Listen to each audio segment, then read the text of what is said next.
Para masiguro ang kaligtasan ng mamamayan, nagkaroon ng send-off ceremony ng CDMO contingents sa Maguindanao del Norte.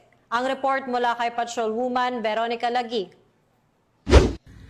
Upang mas masiguro ang seguridad sa nalalapit na BARM parliamentary elections, nagkaroon na ng send-off ceremony ng Civil Disturbance Management Operations Contingents sa iba't ibang probinsya ng Bangsamoro Autonomous Region na ginanap sa Salipada kay Pendaton parang Maguindanao del Norte nito lamang ika-25 ng Setyembre taong kasalukuyan.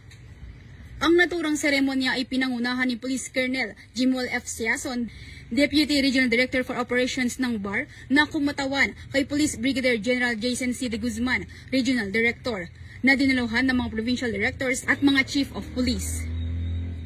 Ayon kay Police Colonel Siason, 164 CDMO contingents ang ide-deploy sa Maguindanao del Sur PPO, 56 contingents naman sa Maguindanao del Norte PPO, at 64 sa SGA BARM. Ang mga naturang contingents ay dumaan sa 3-day Civil Disturbance Management Operation Seminar upang magkaroon ng mga kinakailangang kaalaman at kasanayan upang maging epektibong mamahala ng mga anumang kaguluhan, mapanatili ang kapayapaan, kaayusan at maprotektahan ang karapatang pantao sa panahon ng malalaking pagtitipon at kritikal na sitwasyon, lalo na sa nalalapit na BARM parliamentary elections.